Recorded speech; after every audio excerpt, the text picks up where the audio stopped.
নামাজ শেষ হয়ে গেছে, এখন আর আপনাকে মসজিদে বসে বসে থাকার দরকার নেই। যান, ছড়িয়ে ছিটিয়ে যাবেন। কত মানুষ আছে দেশে দেখি নামাজের পরে মসজিদে ফ্যান জোরে টাঙিয়ে দিয়ে উনি ঘুমাচ্ছে। ফ্যানের বিল কি তোমার বাবা দেবে নাকি? কোন কারণে, বিনা কারণে আপনি ফ্যান মসজিদে টাঙিয়ে দিয়ে ঘুমিয়ে আছেন? নামাজের পরেও মসজিদে থাকলে ক্ষতি আছে, আছে না? কি জানেন না? আমি জানি। যখন নামাজ শেষ হয়ে যাবে মসজিদে আর ধর্ণা দিয়ে বসে থাকার দরকার নেই। এটা আমি বানালাম, ঘোষণা কার? নামাজ শেষ, মসজিদের কাজ এবার শেষ। ছড়িয়ে যাও, ছিটিয়ে পড়ো, বেরিয়ে যাও। ফাং তাসেরও ফেলার দে জমিনে ছড়িয়ে পড়ো। কি করবা জমিনে? অবতাগু মিন ফাদলিল্লাহ, আল্লাহর ফজল, আল্লাহর অনুগ্রহ, রিজিক তালাশ করো। এই জন্য মানুষ মসজিদে গেলে পায় রহমত, আর জমিনে আসলে পায় রিজিক, ফজল।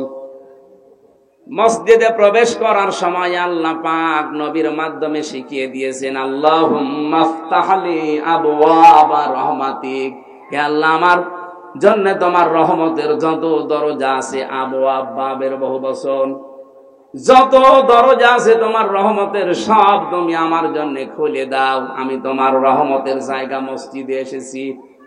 তাহলে রহমতের জায়গা কোনটা? আরো জোরে।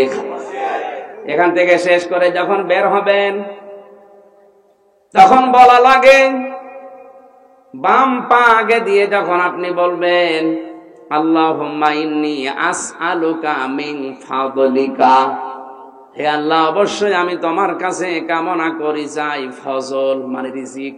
ফজল মানে কি?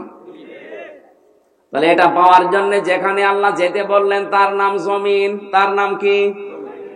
ক্ষেত খামারে, অফিস আদালতে, কলকারখানায়, যেখানে যার কর্মজীবন আছে ছড়িয়ে পড়বেন।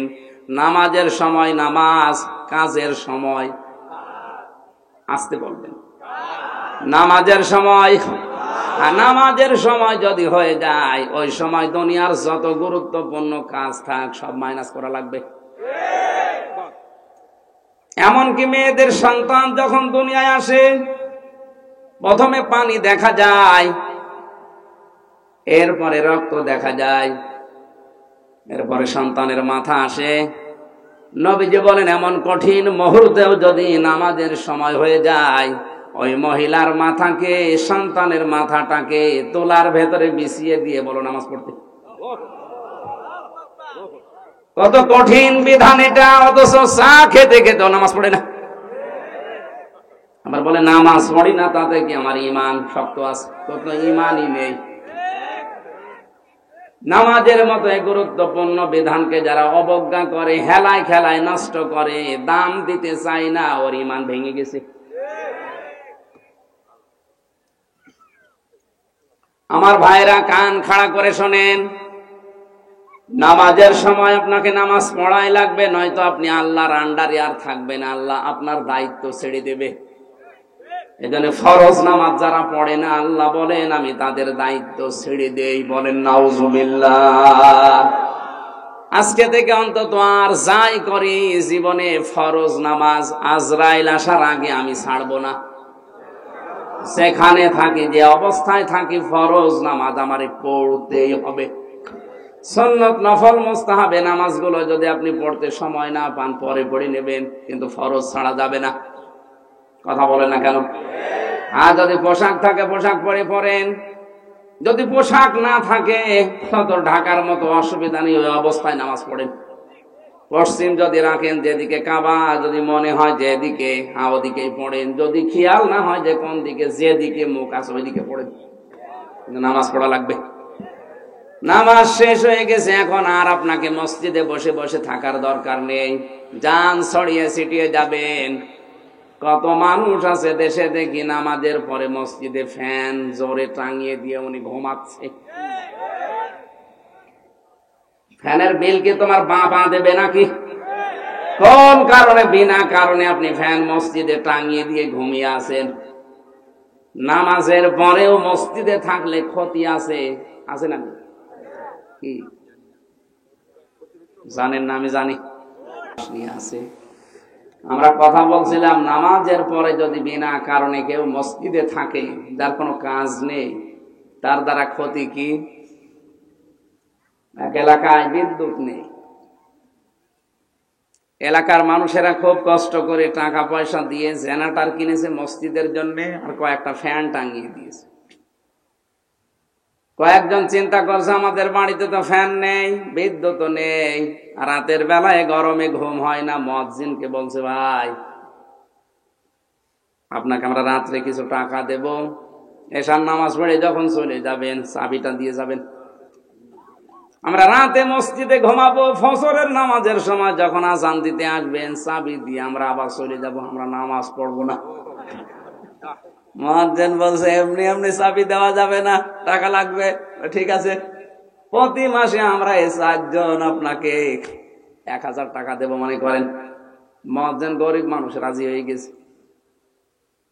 ওরা 4 জন মিলে ফ্যান দিয়েছে 12টা। মানুষ কয়টা? যাদের ফ্যানের নিচে থাকার অভ্যাস নেই, ওরা যদি একবার ফ্যান পায়, আরো তো হাই স্পিডে ঘুরছে, জনমের ঘুম দিয়েছে। কোথায় কার কাপড় আল্লাহ জানে, আর ওরা জানে। মুয়াজ্জিন ফজরের নামাজ পড়তে এসেছে, আযান দেবে, লাইট যেই জ্বালিয়েছে দেখে নাউজুবিল্লাহ, তাড়াতাড়ি করে লাইট বন্ধ করে ওদের মাঝে দাঁড়িয়ে বসে, হারাম। কি হলো? মসজিদে থাকা হারাম। ইমাম মুয়াজ্জিন সাহেব, আপনি তো ফতোয়া দিয়ে দিলেন মসজিদে থাকা হারাম, কোন দলিল আছে বলেন? দলিল লাগবে না, আমি নিজে দেখেছি। কিসের দলিল? আমি নিজে দেখলাম, বিনা দলিলে মসজিদে থাকা যাবে? বের হ। আপনি কোন কারণে নামাজের পরে বসে বসে আছেন, শুয়ে আছেন, আপনার কোনো কাজ নেই? লাকাদ খালাকনাল ইনসানা ফি কাবাদ, অবশ্যই আমি মানুষকে কষ্টের পরে কষ্ট সহ্য করে বানিয়েছি দুনিয়ায়। তাকে কষ্ট করা লাগবে, শ্রম দেওয়া লাগবে। কারণ এই যে ঘাম, শহরে শ্রম দিতে গেলে ঘামের মূল্য আল্লাহর কাছে অনেক বেশি। আল কাসিবু হাবিবুল্লাহ, যারা কাজ করে খায়, নবীজি বলেন এরা আল্লাহর বন্ধু। এই জন্য নামাজ শেষ, মসজিদ থেকে আপনি বের হয়ে যাবেন, শব্দের দিকে খেয়াল করে দেখবেন, নামাজের আগে কিন্তু আল্লাহ উযকুরুল্লাহ কাসীরা দেয়নি। কারণ আল্লাহ জানে যে নামাজ পড়তে গেলে মানুষ এমনি আমাকে ডাকবে। কিন্তু কর্মজীবনে যে জমিনে যখন ছড়িয়ে যাবেন, যার যেখানে কর্মজীবন আছে, ওই জায়গায় যে যেন মানুষ আল্লাহকে স্মরণ করে, কম না বেশি? আযকুরুল্লাহ কাসীরা। রিজিক তালাশ করতে গিয়ে এখন আর জিকির কম করলে হবে না, এখানে জিকির বেশি করা লাগবে। এখানে যে জিকির, এইটা কি ওখানে বসে বসে সুবহানাল্লাহ পড়া?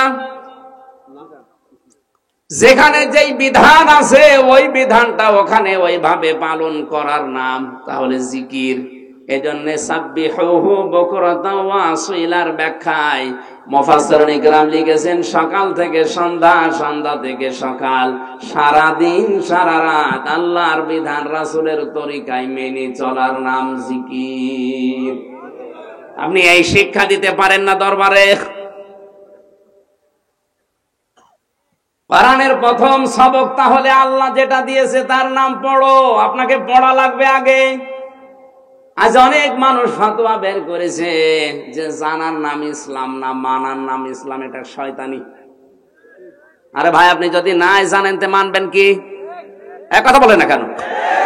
আমরা জানি না, এই জন্যই তো ইসলামের নাম নিয়ে উল্টা পাল্টা জিনিস আমাদেরকে খাওয়িয়ে দেয়। আমরা যদি সত্যি জানতাম যে আসলে এটা ইসলাম কিনা, জীবন চলিয়ে গেল আমরা শিরিক করতাম না। এই জন্য কোরআনের প্রথম সবক কি? জানা। বলেন বলেন, পড়তে হবে আপনাকে। যত আল্লাহর ওলিদের জীবন এই বাংলাদেশে যারা ইসলাম নিয়ে এসেছে পড়েছি, তাদের জীবনে এইটাই পেয়েছি, তাদের দরবারে কেউ গেলে আগে কোরআন তুলে দিত। এর সাক্ষী সিলেটের শাহজালাল রহমতুল্লাহ আলাইহ, এখনো কোরআনে কারীম সাক্ষী দিচ্ছে। এই কথা বলে না কেন? অথচ তার দরবারে যে ভণ্ডগুলো এখন বসে আছে, ওখানে গেলে কোরআন পাবেন না, যে কোরআন পড়তে দেবে সেসব সিস্টেম নেই। বড় বড় ধুতি গায়ে দিয়ে, সালা গায়ে দিয়ে বসে আছে, শর্ট গায়ে দিয়ে দেন, কি দেব দেন। এই সমস্ত জায়গায় যাদের ফরজ ঠিক নেই, ওয়াজিব ঠিক নেই, সায়রানা পয়সাও দেবেন না। কুষ্টিয়ার লালনের মাজারে মানুষ যায় আল্লাহর ওলি মনে করি, ওখানে অধিকাংশ মানুষ যেভাবে গাছ, ওই জিনিস খেলে মানুষের ব্রেন বিগড়িয়ে যায়, তখন পোশাক আশাক আর ঠিক থাকে না। কথা বলেন না কেন? মস্তিষ্ক বিকৃত হয়ে গেলে মানুষ দিক দ্বারা ঠিক থাকে, তখন মাকে বউ বলে ফেলে। একদিন রাতের বেলা এক মহিলা আমারে কল দিয়ে বলছে, হুজুর বাবাজি তুমি আমার ছেলের বয়সী, তুমি একটা ফতোয়া দাও তো, তোমার চাচার বউ আমি আছি না তালাক হয়ে গেছি। কি বলেন? তোমার চাচা লোক ভালো কিন্তু বোতল খায়। লোক ভালো কি খায়? আজকে একটু বেশি খেয়ে ফেলেছে। রাত 12টার পরে দরজায় ধাক্কা দিয়ে পায়ের সাথে লেগে একা একাই পড়ে গেছে। দরজা যখন জোরে ধাক্কা লাগার কারণে গেছে খুলে বলছে, ও মা আমারে তোল। ও বাবাজি তোমার চাচা যে আমার বউ মা বলে ফেললো, আমি কি আসি আর নাকি তালাক হয়ে গেছে? এই সমস্ত জিনিস খেলে মাথা ঠিক থাকে, আর মাথা যখন ঠিক থাকে না, মাকে যদি বউ বলে ফেলে, বউকে যদি মা বলে ফেলে, এ মানুষের পোশাক আশাক ঠিক থাকবে। লালনের মাজার এরকম রাত 9টার পরে একদিন দেখি এরকম দুধ খাওয়াচ্ছে একজনে, একেবারে হাফ প্যান্ট পর্যন্ত আছে শরীরে, কিচ্ছু নেই, ফরজ তরক করা। বললাম ভাই কি করেন? বলছো হুজুর দুধ খাওয়াচ্ছি। দুধ খাওয়াচ্ছেন আর জায়গা পান না। জায়গা পান না মানে এটা আল্লাহর ওলি। আল্লাহর ওলি কি আছে এর ভেতরে? মাল আছে, মাল যা আছে সব তো দেখা যাচ্ছে। এ মাল তো সবার আছে, আসল মাল দেখাও। এই জন্য আমাদের সাবধান হওয়া দরকার। যেই দরবারে গেলে পড়াশোনা করার কোনো সিস্টেম নেই, যেই দলে গেলে পড়াশোনা করার কোনো সিস্টেম নেই, ওটা সবক না। ওই দল ওই দরবারে মুসলমানের জন্য যাওয়া জায়েজ নেই। আল্লাহর প্রথম ফরজ কি? ইকরা। বলেন বলেন আরো জোরে। প্রথম ফরজ ইকরা। আর আপনি কোথায় যাচ্ছেন? 40 বছর মুরিদ হয়ে বসে আছেন, কোরআন শরীফটাও পড়তে পারেন না। ওটা কিসের পীর? ওটা তো নিজেই ভণ্ড। এই জন্য এখান থেকে শিক্ষা পেলেন তো, কোরআন যেখানে নেই ওখানে আপনি যাবেন না। যেই দলে কোরআন পড়ার কোন সিস্টেম নেই, ওই দল করাও জায়েজ নেই। হিসাব করে দেখেন বাংলাদেশে কত দল এমনি মাইনাস হয়ে যাবে। এই হাদিসের ব্যাখ্যা এভাবে করলে, যাদের দলে কোরআন নেই, যে দরবারে কোরআনের নিয়ম নীতি নেই, ওরা আমার মাথায় তুলে নাচবে। ওরা বলবে তো আমার দরবারের 12টা বাজাইলো, কি করে এর নামানো যায়, বন্ধ করা যায়? তখন এই পীর সাহেব গুলোর মুরিদরা প্রশাসনকে কান ভাঙায় যে পীরের বিরুদ্ধে। আমি তো পীরের বিরুদ্ধে, আপনি তো পীর না, আপনি ক্ষীর। অধিকাংশ পীর নামে ভণ্ডগুলোর শুধু জহব্বার পেট বাদ দিলে কিচ্ছু পাওয়া যায় না। এত বড় বড় পেট হয়, মহিলারা দেখে লজ্জা পায়। আল্লাহ, সন্তান হয় আমাদের আর পেট হয় এর। আখেরি ভুড়ি না। আমি শুধু হাসির জন্য খোরাকি দেইনি, আপনাকে চিন্তা করে এখান থেকে আজকে বাড়ি যাওয়া লাগবে। যেখানে কোরআন নেই ওই দলে আমি আর থাকবো না। আমাকে পড়তে হবে আগে, কারণ কোরআন না পড়লে আমি আমল করব কি করে? আমান আমিলা বিহি উজিরা। যারা কোরআন দিয়ে আমল করবে আল্লাহ নিজে তাদেরকে পুরস্কার দেবে। এই ছেলে, ওইটারে এখানে নিয়ে আসেন তো, এদিকে আসেন।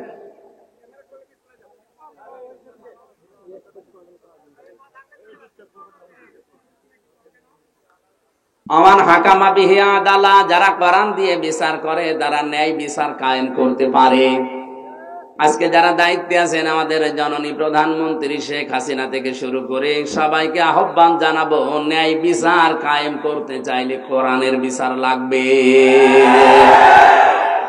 এটা যতদিন পর্যন্ত কায়েম না হবে, শুধু মুখে বলে ন্যায় বিচার কায়েম সম্ভব না। আল্লাহর নবীও নিজে জীবদ্দশায় চেষ্টা করেছিলেন হিলফুল ফুজুলের মাধ্যমে।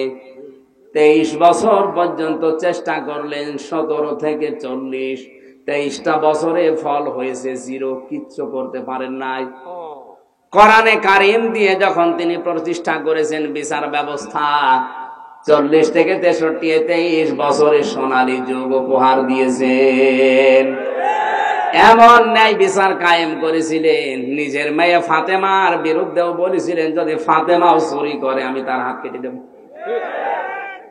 আজকে যদি এই নিয়মটা আমরা বাংলাদেশে কায়েম করতে পারতাম, কোরআনের ব্যবস্থাটা, আমার তো মনে হচ্ছে এই দেশে কত নেতা, কত খেতার বউ, স্ত্রী, ছেলে, এমনকি নেতার হাত পর্যন্ত কাটা পড়ে যেত। যারা চুরি করে টাকা পাচার করেছে ওদের হাত থাকার কথা, যারা বেগম পাড়া বানিয়েছে ওদের হাত থাকার কথা। তাহলে এই দেশে হাত থাকার কথা না কতজনের আপনি বলেন? এরা জীবনেও চাইবে যে কোরআনে কারিমে আস-সারিকু ওয়াস-সারিকাতু আয়াত সংসদে যাক। এরা তখন এই আয়াতকে বর্বর আয়াত বলে আইনটা বর্বর আইন। তুমি আল্লাহর চাইতে বড় দয়ালু হয়ে গেছো। আল্লাহ ভালো করে জানে তো চরিত্র সংশোধন করার জন্য হাত কাটা ছাড়া কোনো বিধান নেই। আল্লাহর আইনকে যারা বর্বর আইন বলেছে এবং যারা সাপোর্ট দিয়েছে, যারা মনে করেছে প্রত্যেকটাই বেঈমান হয়ে গেছে, তাদের তাওবা করে আবার মুসলমান হওয়া লাগবে।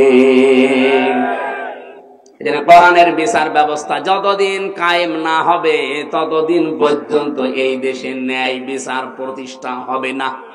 এটা রাজনৈতিক বক্তব্য না, এটাই কোরআনের এবং হাদিসের বক্তব্য।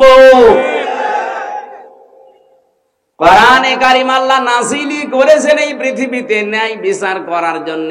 সেটাই যদি কায়েম না হয়, তো ন্যায় বিচার আপনি পাবেন কোথায়? খলিফাতুল মুসলিমিন হযরত ওমর তার ছেলে মদ খাওয়ার অপরাধে তাকে দৌড়া মেরে দুনিয়া থেকে বিদায় করে দিয়েছিলেন। এইটাই ন্যায় বিচার।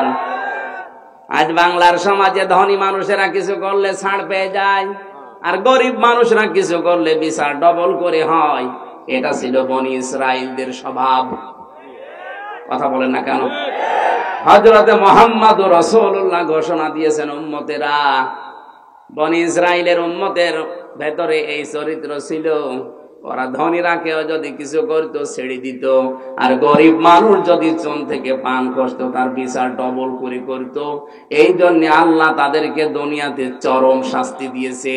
সেই অবস্থায় এখন কিন্তু চলে এসেছে। আমরা যদি এখনো না পাল্টাই, আমাদের দোয়া কবুলও বন্ধ হয়ে যাবে। আমান দাআ ইলাইহি হাদা। নবীজি বলেন, কেউ যদি কোরআন দিয়ে মানুষকে ডাকে, আল্লাহ নিজে তাকে হেদায়েতের উপরে রাখে। দাঁড়ায় একালিপ টান আছে। আপনি যদি হেদায়েতের উপরে থাকতে চান, কোরআন দিয়ে মানুষকে ডাকতে হবে।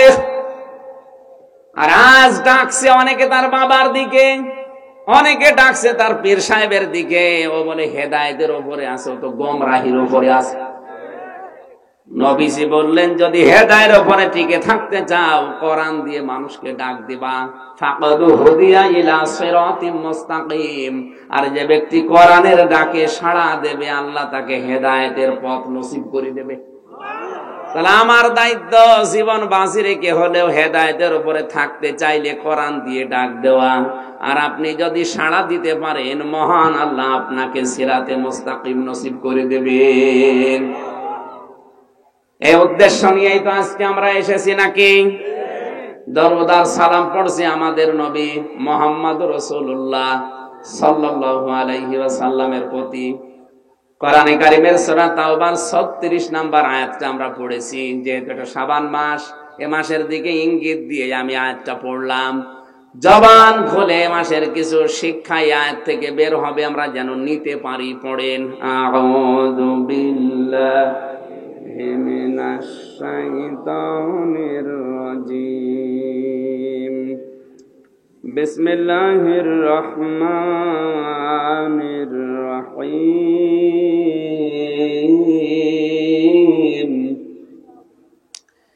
ইন্না ইদ্দাতাশ শুহুরি ইনদাল্লাহি ইসনা আশারা শাহরান ফি কিতাবিল্লাহ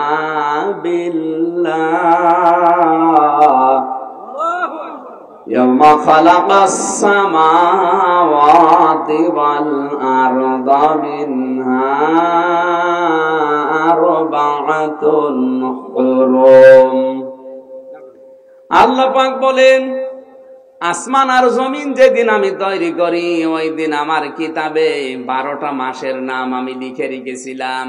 খুব খেয়াল করে শোনেন, আল্লাহ পাক তার কিতাবের ভেতরে জমিন আসমান যেদিন বানিয়েছেন ওই দিন 12টা মাসের নাম লিখেছেন। কয়টা? ওটা জানুয়ারি, ফেব্রুয়ারি, মার্চ, বৈশাখ, জ্যৈষ্ঠ, আষাঢ়। কি? মিনহা আরবাতুন হুরুম, এর ভেতরে আবার 4টা মাস পবিত্র। তাফসীরে ইবনে কাসির লিখেছেন প্রথম মাসটার নাম হচ্ছে মুহররম, 2 নম্বরে জিলকাদ, জিলহজ, আর 3 নম্বরে পয়েন্টে 3টা মাসের নাম আছে, যে কোনো একটা হবে। কোন কোন তাফসীর কারক লিখেছেন হয় রজব, নাই শাবান, নাই রমজান। আমরা যেহেতু শাবান মাসে আছি, আমরা শাবান মাসটা ধরলাম। তাহলে এই যে 4টা মাস, এটা পবিত্র, এটা সম্মানিত মাস। ওই জামানার কাফের মুশরিকরা পর্যন্ত এই 4 মাসের সম্মান দিত। এই খেয়াল করেন, 1500 বছর আগে 8টা নাসিল হয়। ওই জামানার যারা কাফের, যারা বেদিন, ওই সমস্ত মানুষগুলো এই 4টা মাসের সম্মান দিত। হয়তো মাসের পরে মাস মারামারি, গন্ডগোল, যুদ্ধ বিগ্রহ চলছে, এই 4 মাস হাজির হলেই বলতো, ভাই ঠিক আছে, এখন আর মারামারি হবে না, মামলা হামলা দাঙ্গা হাঙ্গামা হবে না, এ মাস চলে যাক, তারপরে করে দেখব। যেহেতু শাবান মাস সম্মানিত মাস, এ মাসকে সম্মান দেওয়া দরকার। কয়েকদিন আগে সবে বরাত নামে, নিসফে শাবান নামে যে রাতটা গেল, এ নিয়ে ফতোয়া বাজির তো এই দেশে কম হয়নি। হাজারো মানুষ শুধু হালুয়া রুটি নিয়ে ব্যস্ত ছিল। আর ভাই, মাস এসেছে শুধু রুটি খাওয়ার জন্য না। হযরতে আয়েশা সিদ্দিকা বলেন, রমজানের পরে সবচাইতে বেশি গুরুত্ব দিত নবী শাবান মাসকে। প্রায় মনে হতো সারা মাস ওনার রোজা রাখবে। তাহলে নবীর সুন্নাত অনুযায়ী কেউ যদি শাবান মাস পালন করতে চায়, তার উচিত এ মাসে বেশি বেশি রোজা রাখা। এদিকে খবর নেই, ও হালুয়া রুটি খাওয়ার জন্য ব্যস্ত হয়ে বসে আছে। এই খেয়াল করেন, শাবান মাসে মহান আল্লাহর নবী এই পৃথিবীতে সবচাইতে বেশি রোজা কেন রাখলেন? হযরত আয়েশা জিজ্ঞাসা করেছিলেন, নবী আপনি এ মাস আসলেই বেশি বেশি রোজা রাখেন কেন? বিশ্ব নবী তাকে শুনিয়েছিলেন, ফামান শাহিদা মিনকুমুশ শাহরা ফালইয়াসুম। হে আয়েশা, এরপরে যে মাসটা, তার নাম রমজান। মহান আল্লাহ জানিয়েছে ওই মাস যদি কেউ পায়, সে যেন অবশ্যই রোজা রাখে। আমি শাবান মাসে রোজা রাখার দ্বারা ট্রেনিং নিলাম, আগামী মাসে রমজানে যেন আমার রোজা একটাও ছুটে না যায়। বলেন সুবহানাল্লাহ। আমাদের উচিত হবে মাসে বেশি বেশি রোজা রাখার মাধ্যমে একটা ট্রেনিং তৈরি করা। সামনের মাসে যেন আমাদের রোজা নষ্ট না হয়, ছুটে না যায়, ছেড়ে না যায়। কাফেররা এই মাসকে সম্মান দিয়েছে, তাদের মারামারি, ঝগড়া ফাসাদ, যুদ্ধ বিগ্রহ, হামলা মামলা, কেস কাম, এগুলো সব বন্ধ করে দিত। অথচ এই মুসলমানের দেশে শাবান মাস আসার পরেও অনেকের মামলা এখনো চলছে। মামলা দেওয়া বন্ধ হয়ে গেছে? বলেন বলেন, আপনি কিসের শবে বরাত পালন করেন? আমার তো বুঝে আসে না। সম্মান যদি দিতেই হয়, এই মাসকে সম্মান জানান, যে এই মাসে মারামারি, ঝগড়া ফাসাদ, যার সাথে কথা বন্ধ ছিল আমি এটা মিটিয়ে ফেলবো, যার সাথে মামলা চলছিল এ মাসে শেষ, বলবো না এখন থাক, এই মাসটা চলে গেলে আবার তোরে দেখবো। এটাও যদি আমরা করতে পারতাম, তত একটা মাস শান্তিতে থাকতে পারতাম। অথচ এই মাসে আজ আলেমদের কাদা ছোড়াছড়ি আরো বেশি হচ্ছে। জালেমে জালেমে দেশে এখন এই শাবান মাসে দস্তি হয়ে গেল বেশি, আর আলেমদের ভেতরে শত্রুতা হয়েছে এই মাসে বেশি। আমরা তো কাফেরদের মতো শাবান মাসকে সম্মান দিতে পারছি না। ওরা মারামারি, গন্ডগোল, মনোমালিন্য, কেস কাম বাদ দিয়ে দিতে মাসের সম্মান, আর আমরা এই মাস আসলে আরো বেশি করছি। খালি হাদিয়া তোফা নিয়ে, শুধু মিলাদ মাহফিল পড়ে, শুধুমাত্র ইয়া নবী সালাম আলাইকা দিয়ে, শুধুমাত্র হালুয়া রুটি খেয়ে, মিষ্টি খেয়ে আপনি মহাব্বত দেখিয়ে শেষ করে দিতে পারেন না। আপনার বিবেক কি বলে? বিশ্ব নবী মুহাম্মদুর রাসূলুল্লাহ মাসকে কেমন করে সম্মান দিলেন। আল্লাহর নবী মাস আসলে মানুষের খোঁজ খবর নেওয়া বাড়িয়ে দিতেন। আমাদের উচিত হচ্ছে শাবান মাসকে যদি কেউ সম্মান দিতে চান, যাদের টাকা পড়ে আছে ব্যাংকে, আমি আপনাকে দান করতে বলছি না, টাকাগুলো ভালোভাবে সংরক্ষণ করে তোলেন, কর্মসংস্থান তৈরি করেন। আপনি বাইরের মানুষকে কাজে নিতে যদি ভয় পান, যদি অবিশ্বাস হয়, নিজের চাচাতো ভাই, ফুফাতো ভাই, খালাতো ভাই আছে না, একটা ফ্যাক্টরি তৈরি করে এরকম 50 জন মানুষের কর্মসংস্থান তৈরি করেন, আল্লাহর আরশ আপনার উপরে খুশি হয়ে যাবে। এইসব শাবান মাস পালন নেই। সুতরাং এই শাবান মাসে এখানে যারা বসে আছেন, টাকাওয়ালা মানুষ যদি থাকেন সিদ্ধান্ত নেবেন, আর যদি নাও থাকেন, এই যে রেকর্ড হচ্ছে, কালকে সারা দেশে ছড়িয়ে যাবে। সবাইকে উদ্দেশ্য করে বলছি, শাবান যদি পালন করতেই হয়, ব্যাংকের টাকা ছাতা পড়ে যাচ্ছে, কত টাকা আছে আপনি নিজেও জানেন না। এই শাবান মাসকে পালন করতে গিয়ে 10টা মানুষের কর্মজীবন তৈরি করে দেওয়া যায় না? তাহলে কিশোর গ্যাং তৈরি হতো না? রাস্তায় ছিনতাই, চাঁদাবাজি এগুলো বন্ধ হয়ে যেত? কথা বলেন না কেন? মানুষের কাজ যখন থাকে না, হতাশ হয়ে যায় জীবনের উপরে, তখনই ও রাস্তায় নামে অবৈধভাবে। এটা শুধু একা দায়ী না, আপনিও দায়ী। আপনি কি শাবান মাস পালন করে গেলেন? প্রতি বছরে বছরে মাসটা আসে চলে যায়, কিছুই করতে পারেন না। আজকের এই মাসেই সিদ্ধান্ত নেন, আর মাত্র 6 দিন আছে। এই 6 দিনে যেন এমন কিছু করতে পারি, 5টা রিক্সা কিনে 5 জনকে চালাতে দিন। মাসে মাসে আপনি আমার এই টাকা দিয়ে দেবেন, দেখবেন আপনার টাকা দেওয়ার পরে ওর সংসার চালাতে সাহায্য হয়ে যাবে। ইসলাম আমরা এখান থেকে বুঝি না, আরো রাস্তার টাকা, ব্রিজের টাকা, কালভার্টের টাকা, এতিমের টাকা, গমের টাকা, কাবিখার টাকা মেরে খায়, আর ওইটা দিয়ে মসজিদের টাইলস লাগিয়ে দেয়।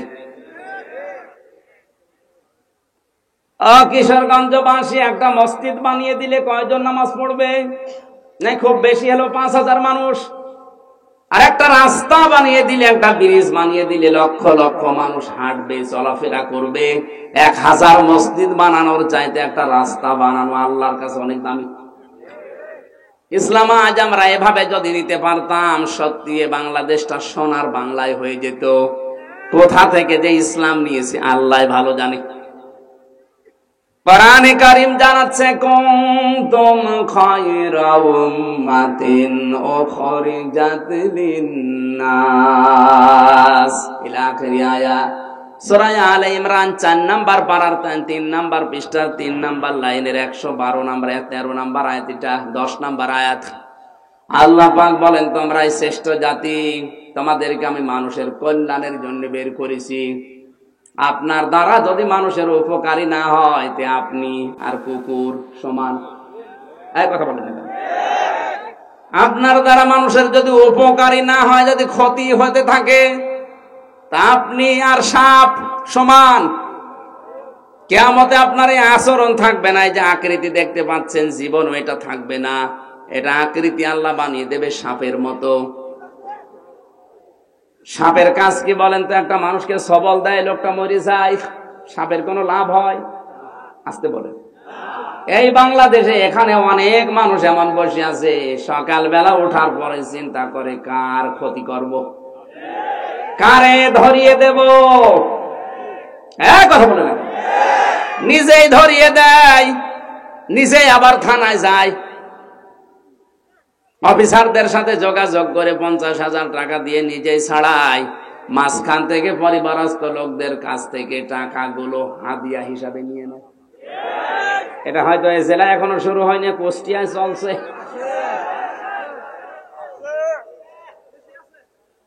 আল্লাহর কসম, যারা মানুষের এভাবে ক্ষতি করেছেন, আমারও তো ক্ষতি হয়ে গেল। 3টা বছর তো গেলই, আমার বাবার লক্ষ লক্ষ টাকা বিনা কারণে গেল। এই যে ক্ষতিগুলো যারা করছেন, আপনি নামাজ পড়তে পারেন, রোজা রাখতে পারেন, বোরকা পড়তে পারেন, ব্যবসা করতে পারেন, এই যে আলেম, জিজ্ঞাসা করেন আপনার আকৃতি এটা থাকবে না সাপের মতো হবে। এটা সূরা রহমানের ভেতরে আছে, তার তাফসীর পড়েন। 10 প্রকারের আকৃতির কথা আমি পড়েছি। ইউরাফুল মুজরিমুনা বিসিমাহুম ফায়ুখাযু বিন নাওয়াসি ওয়াল আকদাম ফাবিআইয়ি আলাই রাব্বিকুমা তুকাদ্দিবান। কিয়ামতের দিন পাপিষ্ঠ মানুষ যারা, তাদের মাথার চুল ধরে আর পা ধরে আল্লাহ তুলবে। আল্লাহর বিচার ব্যবস্থা আর মানুষের বিচার ব্যবস্থা এক না। মানুষ সাক্ষী ছাড়া বিচার করতে পারে না, আর আল্লাহ পাক বলেন আমি আল্লাহ সাক্ষী লাগবে না, ওর শরীরের ভেতরে সাক্ষী বুঝে উঠবে। ওর মুখ বন্ধ করে দিলে ওর হাত সাক্ষী দেবে, ওর কান সাক্ষী দেবে, ওর পা সাক্ষী দেবে, ওর শরীরের অঙ্গ প্রত্যঙ্গ গুলো সব সাক্ষী হয়ে যাবে। দূরের মানুষ লাগবে না, ও নিজেই নিজের বিরুদ্ধে দাঁড়াবে।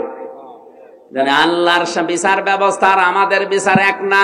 আমরা বিচার করতে হলে সাক্ষী লাগে, তাছাড়া আমরা রায় দিতে পারি না। কথা বলে না কেন? আর আল্লাহর বিচারে আল্লাহর সাক্ষী লাগবে না, আপনি নিজেই নিজের বিরুদ্ধে দাঁড়িয়ে যাবেন। কারণ মুখ যখন সেলাই করা হয়ে যাবে, আপনি মুখে তো বলতে পারবেন না। হাত বলবে হ্যাঁ আমারে নিয়ে ঘোষের টাকায় সই করেছিল, আমারে চোখ বলবে আমারে দিয়ে দেখে দেখে এই কাজ করেছিল, পা বলবে আমারে দিয়ে হেঁটে গিয়েছিল, যে বেকার ভালো মানুষটাকে ধরিয়ে তার কাছ থেকে 1 লাখ টাকা খেয়েছিল। বলেন সুবহানাল্লাহ। নাউযুবিল্লাহ। এইটাই চলছে। সম্মানিতা মা বোন যারা এসেছেন, এ মাসের সম্মান শুধু রোজা রেখে রেখেই শেষ করে না, শুধু রোজা রাখায় হবে না, আপনার আচরণটা পরিবর্তন করা লাগবে। এ পৃথিবীতে মেয়েদের সবচাইতে বড় উত্তম আচরণ হচ্ছে তাদের পেট ঠিক করা। কোরআনে কারিমে আল্লাহ নবীর স্ত্রীদেরকে লক্ষ্য করে জানিয়েছেন, আকারনা ফি বুয়ুতিকুন্না ওয়ালা তাবাররাজনা তাবাররুজাল জাহিলিয়াতিল উলা। সূরা হাসাবের 33 নম্বর আয়াতের প্রথম অংশে আছে, আল্লাহ বলেন মেয়েরা ঘরের পরিবেশে থাকবা, জাহিলি যুগের মেয়েদের মতো রূপ সৌন্দর্য প্রদর্শন করে বের হবা না। ও ভাই বাংলার মুসলমানেরা, এখন আপনি টের পাচ্ছেন না, এই স্রোতে গা ভাসিয়ে দিয়েছেন। কয়েকদিন আগে নায়িকা মৌসুমী একটা স্ট্যাটাস দিয়েছিল একটা সাক্ষাৎকারে, যে আমি যদি মারা যায় আমার লাশকে যেন কাউকে দেখতে দেবেন না, আর আমার যে সমস্ত উলঙ্গপনা ড্যান্স আছে, ছবি আছে, এগুলো যেন ডিলিট করে দেবেন। হয়তো কিছুটা হলেও আঁচ পেয়েছে, কারণ আপনি যা দুনিয়ায় করে রাখবেন, আপনি যা লিখে রাখবেন, আপনি দুনিয়াতে যা লিখে লিখে রেখেছেন, যে সিনেমা তৈরি করেছেন, যে উলঙ্গপনা ড্যান্স দিয়েছেন, এগুলো হয়তো আপনি এখন মারা গেলে ওগুলো শেষ হয়ে যাবে না। ওগুলো যতদিন টিকে থাকবে, যত মানুষ এগুলো দিয়ে চরিত্র খারাপ করবে, আপনার আমল নামায় ওগুলো একটা একটা করে ফ্ল্যাক্সি লোড হয়ে গোনা যেতেই থাকবে।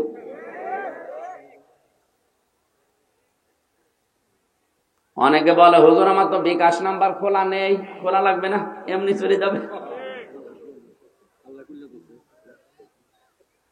এ মহিলা হয়তো কোনো আঁচ পেয়েছে, টাচ পেয়েছে, বিভিন্ন, এখন তো ইউটিউবে বিভিন্ন আলেমদের তাফসির পাওয়া যায়, হয়তো ওর মনে একটা লেগেছে।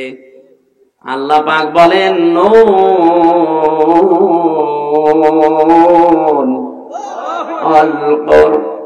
আল কলামি ওয়া মা ইয়াসতুরুন। আল্লাহ কসম দিচ্ছেন কলমের। আমি চিন্তা করলাম এত জিনিস থাকতে আল্লাহ কলমের কসম কেন দিল? আমার চিন্তার রেখা শেষ হয়ে গেছে এইভাবে, যে দুনিয়ায় যত ভালো কাজ আর মন্দ কাজ বলেন সব কিছুর মূলে কিন্তু কলম। এক কথা বলেন না কেন? তাসলিমা নাসরিন ইসলামের বিরুদ্ধে লিখেছে কি দিয়ে? আরো জোরে। ডক্টর আহমেদ শরীফ ইসলামের বিরুদ্ধে লিখেছে কি দিয়ে? এখনো পর্যন্ত ব্লগে নবীর স্ত্রীদের, নবীর চরিত্র নিয়ে উল্টা পাল্টা লেখে কি দিয়ে? ফাঁসির রায় লেখে কি দিয়ে? জমি জায়গা জাল দলিল করি নাই কি দিয়ে? পৃথিবীর সবকিছু ভালো হোক মন্দ হোক দেখবেন কলমের মূলে আছে। এই জন্য আল্লাহ বলেন কলমের কসম, এবং কলম দিয়ে লেখকরা যা লেখে ওই লিখিত জিনিসেরও কসম। হয়তো আপনি 10 বছর পরে আর থাকবেন না, কিন্তু আপনার লিখে যাওয়া এই উপন্যাসটা থাকবে। এই কথা বলে না কেন? পবিত্র প্রেম নামে একটা সিনেমা বানিয়েছে একজনের উপন্যাস দেখে দেখে। আমি পড়েছিলাম উপন্যাসটা, নায়িকা ছিল মনে হয় মাহিয়া মাহি। মনে করছেন হুজুর কিচ্ছু জানেন না? হ্যাঁ,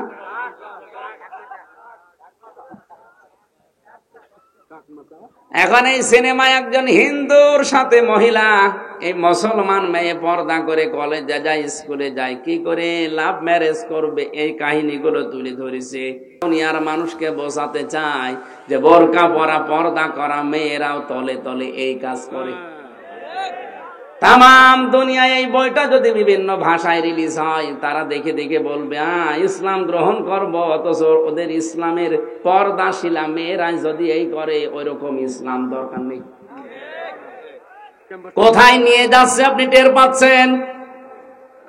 ওই লোকটা যে লিখেছিল, আমি নাম নিলাম না, মারা গেছে, কিন্তু তার লিখিত এই বইটাই, উপন্যাসটা নিয়ে আজ সিনেমা হয়ে যত মানুষ ইসলামের প্রতি খারাপ ধারণা করবে, ওর কবরের উপরে যতই ফুল দেওয়া হোক, নিচে আল্লাহ আগুন লাগিয়ে দেবে। এজন্য সাংবাদিক যারা, ইউটিউবার যারা, এমন কিছু প্রচার করবেন না, লিখে দেবেন না, এমন কিছু তৈরি করে রাখবেন না যেটা আপনি মরণের পরও স্থায়ী থেকে যায়। এমন কিছু ফেসবুকে আপলোড করা যাবে না। আপনি এমন একটা উলঙ্গ বই, সিনেমা দিয়ে দিয়েছেন, গান, আপনি হয়তো মারা গেলেন এখনই, কিন্তু এটা যত মানুষ লাইক দেবে, কমেন্ট করবে, শেয়ার লাগাবে, আপনি মারা যাওয়ার পরে কোটি কোটি মানুষ যদি এটা দেখে, আপনি পেতেই থাকবেন। জেনার গোনা আপনার আমলনামায় আসবে। এটা ভয়ঙ্কর কাজ। এটা আমাদের এই মুহূর্তে সাবধান হওয়া লাগবে। মেয়েরা ঘরের পরিবেশে থাকো, বাইরে যেতে হলে জাহিলি যুগের মেয়েদের মতো পেট পিট বের করে যেও না। এমন এমন ব্লাউজ বানিয়েছে, মনে হচ্ছে ফুটবল খেলার মাঠ। এই পাশ থেকে একটা ফিতা, ওই পাশ থেকে আর একটা ফিতা, মাঝখানে গেরো দিয়েছে, ওটা ফুটবল খেলার সেন্টার। যুবকরা ওই জায়গায় গোল বসাবে। এখন যদি বলেন হুজুর আমরা দেখি বিভিন্ন কায়দায়, আপনি দেখেন কোন কায়দায়? কুষ্টিয়ার বড় বাজার থেকে যদি রিকশায় ওঠেন, সামনের দিকে তাকিয়ে দেখবেন বিশাল মাঠ। কোন দিকে তাকাবো? এমন পোশাক বানিয়েছে, বুকের উপরে কোনো ওড়না নেই, যুবতী মেয়ে, লিখে রেখেছে এক বুক সালা। নাউজুবিল্লাহি মিন যালিক। মাথায় কোনো কাপড় দেয় না। যেই মহিলার চুল খোলা থাকবে, যত মানুষের চুল দেখবে, নবীজি বলেন প্রতিটি চুল কিয়ামতে কামড় দেবে সাপ হয়ে। সম্মানিত মা বোনেরা, এই শাবান মাসকে সম্মান দেওয়া শেখেন, পর্দার ভেতরে আসেন। আপনার পেটে যে আল্লাহ ভালো সন্তান দেবে, শাবান মাসে এমনিতেই দেবে না, এটা ভালো হওয়ার জন্য মা হওয়া লাগবে আব্দুল কাদের জিলানীর মতো মা। আব্দুল কাদের জিলানী যে মায়ের পেটে এসেছিলেন, বাসর রাতে তার বাবা দৌড় দিয়েছে বাসর ঘর থেকে। স্ত্রী ডাক দিয়ে বলে, স্বামী আমার দৌড় দেবেন না, আমার বাবা আমার সম্পর্কে যা যা বলেছে একটু শোনেন, আমি ব্যাখ্যা করছি। আমার বাবা হয়তো আপনাকে বলেছিল যে আমি অন্ধ। এ কথার অর্থ হচ্ছে, যুবতী হওয়ার পর থেকে এই চোখ দিয়ে এমন কোন হারাম জিনিস আমি দেখি নাই, এই জন্যে বাবা বলেছে আমি অন্ধ। আমার মনে হয় এরকম মেয়ে এখন মানুষের ঘরে ঘরে। 5 বছর থেকে চরিত্র হারিয়ে ফেলছে। আমার বাবা বলেছে আমি ন্যাংড়া। যুবতী হওয়ার পর থেকে এই পা দিয়ে কোনো পরপুরুষের কাছে আমি কোনো কাজের জন্য যাইনি। এই জন্যের উপকর্থে আমার বাবা আমাকে ন্যাংড়া বলেছে, আমার কালা বলেছে, কারণ আমি এই বয়স পর্যন্ত কোনো গীবত শুনিও নাই, এ জবান দিয়ে আমি করিও নাই। এই জন্য বোবা বলেছে, বধির বলেছে। আপনার কোনো অসুবিধা নেই, আমি আপনার স্ত্রী। সম্মানিত মা বোনেরা, আমি আশা করছি আমি আপনাদেরকে অনেক ভালোবাসি। আল্লাহর কসম, মিজানুর রহমান আজহারি এখন দেশে নেই, উনি আপনাদেরকে অনেক ভালোবাসতো আমি জানি। ওনার তুলনায় পরিবর্তে এখন যেহেতু আমি আছি, কসম করে বলছি আপনাদের প্রতি কোনো রাগ নেই, বিদ্বেষ নেই, আপনাদের আমি ভালোবাসি। তো ভালোবাসার কাজ করা লাগবে। পর্দার ভেতরে চলে আসেন, এটা আপনার রক্ষা কবচ। আমার মনে হয় কোন মহিলা যদি পর্দার ভেতরে এসে রাস্তায় চলাফেরা করে, মনে হয় যে দুইজন বডিগার্ডের সাথে আছে। আর যদি বেপর্দা হয়ে চলে, বডিগার্ড না, শয়তান আরো জাল হিসাবে ব্যবহার করে। নিজে তো অপরাধ করছেন, আরো সমাজকে অপরাধী বানাচ্ছেন। আপনি নিজে জাহান্নামে গেলেও তো হতো। একজন বেপর্দা মহিলা যদি জাহান্নামে যায়, নবীজি বলেন 4 জন পুরুষ মানুষ সাথে নিয়ে যাবে। তার বাবাকে নেবে, তার বড় ভাইকে নেবে, তার স্বামীকে নেবে, তার বড় ছেলেকে নেবে। আমি হয়তো আপনার বাবা, আপনার ছেলে, আপনার বড় ভাই, নয়তো আপনার স্বামী। এজন্য আপনাকে বাঁচানো লাগবে, এটা আমার দায়িত্ব। এই শাবান মাসে পর্দায় চলে আসেন, আপনার সম্মান আল্লাহ বাড়িয়ে দেবে। কারণ আপনি আল্লাহর আইনকে যদি শ্রদ্ধা করেন, সম্মান করেন, আপনার সম্মান আল্লাহ বাড়াবেই। কথা বলেন না কেন? যালিকাদ দীনুল কাইয়্যিম, আল্লাহ বলেন এইটাই স্থায়ী দিন, এইটাই সুদৃঢ় দিন। এই আয়াত দ্বারা প্রমাণ হয়, বাংলাদেশে আজ যারা অনেকে ভোট পাওয়ার জন্য এই কথা বলে যে সকল ধর্ম সমান, এই আয়াত অনুযায়ী ওদের ঈমান চলে গেছে। সকল ধর্ম সমান কে বলেছে আপনাকে? ধর্ম তো একটাই, আল্লাহর কাছে ইন্নাদ দীনা ইনদাল্লাহিল ইসলাম। দিনের আগে আলিফ লাম আছে, এটা নির্দিষ্ট করার জন্য। একটাই মাত্র ধর্ম দুনিয়াতে আল্লাহ পছন্দ করে, তার নাম ইসলাম। আর বাকি যা আছে সব আল্লাহর কাছে ডিলেট। কথা বলে না কেন? আর কিছু না পাই জীবনে, ইসলাম যেহেতু পেয়েছি, এইটাই আমাদের জীবনের গনিমত। খুশি হয়ে বলেন আলহামদুলিল্লাহ। ফালা তাযলিমু ফীহিন্না আনফুসাকুম, সাবধান, এই সমস্ত মাসে গোনার কাজ করে মাসকে অসম্মান দিয়ে নিজের ওপর জুলুম করো না। কারণ আল্লাহ পাক যে ৭৭ প্রকার মানুষকে ঘৃণা করেন, তার পয়লা নাম্বারে তারা দুনিয়ায় যারা জুলুম করে। আজ জুলুম দেশে আছে না নেই? ফালা তাযলিমু ফীহিন্না আনফুসাকুম, নিজেদের উপরে জুলুম করো না। এই মাসকে অসম্মান করার দ্বারা, আল্লাহর দিনকে ছোট করার দ্বারা। ফিরে আসেন আপনারা, আল্লাহর দিন ভেবে কোথায় যাচ্ছেন? ফাইনা তাযহাবুনা ইন হুয়া ইল্লা যিকরুল লিল আলামিন। কোথায় ভেগে যান, কোথায় চলে যাচ্ছেন? এই কোরআন আল্লাহর পক্ষ থেকে বিশ্ববাসীর জন্য উপদেশ। আল্লাহর উপদেশ যদি কাউকে পরিবর্তন করতে না পারে, বিশ্বাস করে নেবেন ওর কপালে আর হেদায়েত নেই। কোরআন শরীফ এসেছে হেদায়েত দেওয়ার জন্য। এজন্য আমরা যেন জুলুম করে না ফেলে আমার নফসের উপরে। মন যেটা চায় সেইটা করা নফসের উপরে জুলুম। এই কথা বলেন না কেন? মন চাচ্ছে বিড়ি খেতে, মন চাচ্ছে মদ খেতে, খেলাম, এটা নফসের উপরে জুলুম। মন চাচ্ছে বেপরদা চলতে, চললাম, এটা নফসের উপরে জুলুম। পরিবারের জুলুম আছে না নেই? স্ত্রীর হক গুলো যদি কেউ আদায় না করে, ওটা স্ত্রীর উপরে জুলুম। আল্লাহর নবী জানিয়েছেন স্ত্রীর যে 4টা হক আছে, 1 নম্বরে স্ত্রীর প্রশংসা করতে হবে, এটা তার হক। যেভাবেই হোক, যে কায়দায় হোক, স্ত্রীর প্রশংসা করে, এটা তার কি? এখানে কত স্বামী বসে আছে, আজ স্ত্রী গুলো পরকীয়া প্রেম করছে, এমনিতে না। আমি জেলখানায় দেখেছি 100 জনের 70টা মানুষ প্রায়, এ শুধু পারিবারিক গন্ডগোলের কারণে জেলে। হয় বউ মেরে ফেলেছে, নাই আত্মারা করে ফেলেছে, নাই সবাই করিস, যে কোনো কায়দায়। এই জন্য টুকে টুকে রেখেছিলাম জেলে বাইরে এসে আমি 2টা বইও লিখেছি, পারিবারিক জীবনে দাম্পত্য কলহ এবং তার সমাধান কি, ওটা দেখে দেখে লিখেছি ওদেরকে। এখানে হয়তো পাওয়া যাচ্ছে, যদি পাওয়া যায় অথবা গাড়িতে আসে নিয়ে গিয়ে স্ত্রীকে পড়াবেন, মঞ্চে আছে। আমার শিক্ষার বিষয় এখানে, যে সমস্ত স্ত্রীর প্রশংসা করতে চান না, আপনি কি বিশ্ব নবীর উপরে দামি স্বামী হয়ে পড়েছেন? নবীজি মুহাম্মদ রাসূলুল্লাহ জীবনেও কোনদিন স্ত্রীর খাবারের ভুল ধরেননি, অথচ তার স্ত্রী মাত্র 6 বছর বয়স। কয় বছর? হযরতে আয়েশা 9 বছর বয়সে নবীজির সংসারে গেছে। 9 বছরের একটা মেয়ে কি বোঝে? আমার মেয়ের বয়স এখন 9 বছর, তাহলে মাওয়ার বয়সে একটা মেয়ে, আমার মেয়ে মাওয়া, এই বয়সে একটা মেয়ে কি বোঝে সে 9 বছরে? অথচ জীবনেও তার রান্না করা খাবার খেয়েও কোনোদিন নবীজি বদনাম করেননি।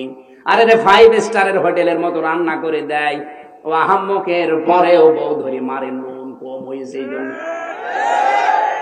একদিন রান্না করে দেখো তো দেখি।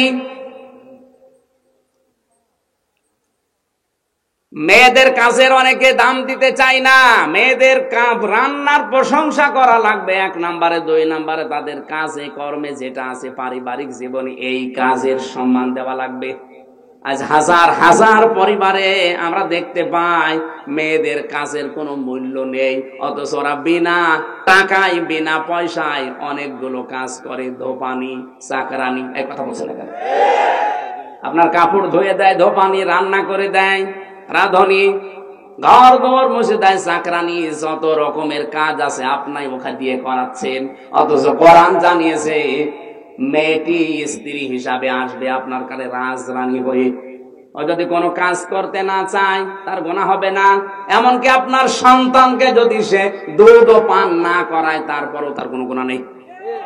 আমি আলেমকে জিজ্ঞাসা করছি, আল ওয়ালিদাতু ইরদি'না আওলাদাহুন্না হাওলাইনি কামিলাইনি লিমান আরাদা আইয়ুতিম্মার রাদা।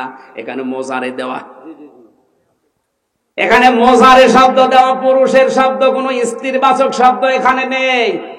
সন্তানের দুধ খাওয়ানোর দায়িত্ব মার না বাবার? বাবার। কার? মারা তো দয়া করে আপনার উপরে ইহসান করে দুধটা পান করিয়ে দিচ্ছে, এর বিনিময়ে আমরা আজ পর্যন্ত কোনো মাকে টাকাও দেই না। এই কথা বলে না কেন? এটা মনে হয় মাইকে ওয়াজ করা ঠিক হচ্ছে না, মাইক বাদ দিয়ে করার দরকার ছিল, কারণ এই আওয়াজ যদি ওদের কানে যায় না জানে আবার বেঁকিয়ে বসে কিনা। বলবে ঠিক আছে কোরআনে যেহেতু আছে আমরা আর বিনা টাকায় ফিরি ফিরি দুধ খাওয়াবো না, দুধ খাওয়াতে হলে আমাদেরকে 2 বছরে 50,000 টাকা দেওয়া লাগবে। এবার আপনি মরেন, আপনার সওয়াল নিয়ে মেয়ে নিয়ে আপনি মরেন। মেয়েদের পরিবারস্থ লোকদের যে কাজ আপনি হিসাব করে কোলাতে পারবেন না। আমার দাদা বেঁচে ছিল যখন একটা গল্প বলতো, এক লোক ওইরকম খালি গরম দেয়, স্ত্রীর কাজের কোনো দাম দেয় না। ওর স্ত্রী একদম বলেই ফেলেছে, কি গো তুমি কোনো কাজে মন পায় না তোমার, ঠিক আছে তোমার কাজ আমারে দাও, আমার কাজ তুমি করো। ও বলছে তোমার আবার এই কাজ হইল নাকি? ঠিক আছে আজকে যা আছে পরিবারে সব কাজ তুমি করবা, তোমার কাজ তো শুধু গরু চড়ানো, আমি ওইটা আজকে করছি। পুরুষের পোশাক পরে গেছে মাঠে, গরু চড়িয়ে সারাদিন পরিশ্রম করে করে আসতেছে, ভাত রান্না করার জন্য চাউল দরকার, যে দেখে চাউল ঝাড়া নেই, ওই খোদ বা গোড়া সহ আছে, ওটা এখন ঝাড়তে হবে পরিষ্কার করার জন্য। কোলা নিয়ে এসেছে, যে কোড়া নাকি বলে, কোলা নিয়ে এসেছে চাউল ঝাড়বে। চাউল ঝাড়তে হলে তো নিচে একটা আওয়াজ দেওয়া লাগে হাত দিয়ে, তাছাড়া ঝাড়া হয় না। ও চিন্তা করছে আমার বউ তো চাউল ঝাড়ে কিন্তু টক টক করে একটা আওয়াজ হয়, সে কাটি কই, কাটি খুঁজে পাচ্ছে না। ভাত রান্না না করে বসে আছে, ও মহিলা ছাগল গরু চড়িয়ে বলছে কই কি করেছো? বলছে তোমার মতো বজ্জাত মহিলার সাথে সংসার করাই কঠিন। কোলার নিচে চাউল ছাড়তে গেলে যে টক টক করে আওয়াজ হয়, সে কাটি কই। তুমি কাটি খুঁজতেছ, আর আমার কাছের কোনো দাম দাও না, এবার আমার কাছে দাও, দেখো টক টক করে আওয়াজ কি করে হয়। একদিন আপনি পারবেন না। এই জন্য স্ত্রীর উপর আমরা যেন জুলুম করে জালেম হয়ে না যায়। আল্লাহ কিন্তু ঘৃণা করে সবচাইতে বেশি জালেমকে, আর আল্লাহর মামলাও হবে জালেমের বিরুদ্ধে। স্ত্রীর খাবারের প্রশংসা করা লাগবে, স্ত্রীর কাজের প্রশংসা করা লাগবে। আল্লাহ চান না কোন সংসার ভেঙে যাক। ছোটখাটো কোনো বিষয় যদি মনোমালিন্য হয়েও থাকে, খুব বেশি দিন গড়াবেন না, তাড়াতাড়ি করে মিল করা লাগবে। স্ত্রীর সাথে যদি ওভাবে থাকতেই থাকে গন্ডগোল লেগে, আমার যতটুকু ধারণা 3 দিন পার হয়ে গেলে শয়তান আর বসে থাকে না। ও 2 জনকে ফসলায় আর কি হবে, চলে যা, তোর জন্য তোর সাবেক আছে। কথা বলে না কেন? 2 জনকে যেহেতু শয়তান ফসলাচ্ছে, শেষ পর্যন্ত সোনার সংসারটা ভেঙে যায়, মাঝখান থেকে সন্তানগুলো জাহান্নামে পড়ে। 2-3 সন্তান, 4 সন্তানের মা রেখে বাবা আর জায়গায় বিয়ে করছে, মা চলে যাচ্ছে আর এক জায়গায়। এদের দিকে একটু তাকালেন না? এর বাবা তো হয়তো আর একটা সংসার করবে, কিন্তু এই বাচ্চাগুলো শেষে সাগরে পড়া ছাড়া উপায় থাকে না। আল্লাহ আমাদেরকে এই জায়গায় যেন শয়তান ধোঁকা দিতে না পারে, বলেন আমিন। নবীজি বলেন স্ত্রীর সাথে মাঝে মাঝেই নিজে আনন্দ করবা। এমনকি স্ত্রী ব্যবহারের পরে কোন মানুষ যদি গোসল করে, যতগুলো ফোঁটা ফোঁটা পানি মাথা থেকে পড়বে অতগুলো নেকি হবে। সাহাবীরা বললেন হুজুর এই কাজেও নেকি হয়? আল্লাহর নবী বলেন এই কাজটা যদি তুমি অন্যের স্ত্রীর সাথে করতে কি হইতো? বলে গুনাহ হতো। সেই গুনার কাজ না করে জায়েজ জায়গায় যদি এ কাজ করো, তে তোমার সওয়াব হবে না কেন? অবশ্যই তোমার সওয়াব হবে। কোন স্বামী যদি স্ত্রীর হাত চেপে ধরে, আর স্ত্রী যদি হাসি মুখে হাতটা, 2 জনে চেপে ধরার ভেতরে যতগুলো গুনাহ ছিল দিনের ভেতরে, সগীরা গুনাহ আল্লাহ ঝরিয়ে দেয়। এই জন্যই নবীজি বলেন আমার কাছে 3টা জিনিস বেশি ভালো লাগে, একটা সুগন্ধি, আর একটা স্ত্রী, আর একটা আমার নামাজ। আমাদের কাছেও সুগন্ধি ভালো লাগে, কিন্তু অনেকের কাছে দুর্গন্ধ বেশি ভালো লাগছে, এই জন্যই বিড়ি খাই। কথা বলেন না কেন? বন্ধ করা লাগবে বিড়ি খাওয়া। অনেক মানুষ আজ ফতোয়া বের করেছে, তেমন কিছু না, এনাই মাকরুহ। 2 নম্বরে নবীজির কাছে নামাজ ভালো লাগতো, আমাদের কাছে নামাজ ভালো লাগে, কিন্তু নামাজের শিক্ষা ভালো লাগে না। নামাজের 17টা শিক্ষা আছে, কয়টা? বলেন বলেন। আল্লাহর নবী বলেন নামাজ প্রথম তোমাকে শিক্ষা দেয় কি করে পরিপাটি হওয়া লাগবে। আজ আমাদের জীবনটা পরিপাটি না, এলোমেলো। যদি আমরা নামাজের মতো ট্রেনিং নিয়ে জীবনটা চালাতে পারতাম, দেশ জান্নাত হয়ে যেত। 3 নম্বরে আমার স্ত্রী আমার কাছে ভালো লাগে, আমাদের কাছে স্ত্রী ভালো লাগে, কিন্তু নিজেরটা বাদ দিয়ে অন্যেরটা। কথা বলে না কেন? আল্লাহ আমাদের হেফাজত করুন, বলেন আমিন। খুনসুটি করবেন, আপনি আনন্দ উল্লাস করেন নিজের স্ত্রীর সাথে, মোবাইলে যদি প্রেমের আলাপও করেন, মনে করবেন নফল নামাজের সওয়াব হচ্ছে। আল্লাহ আমাদেরকে বাস্তব জীবনে স্বামী স্ত্রী যেন জুলুম হয়ে না যায় কোনো বিষয়ে খেয়াল করার এই শাবান মাসে তৌফিক দিন, আমিন। ওয়াকাতিলুল মুশরিকিনা কাফাতান কামা ইউকাতিলুনাকুম কাফা।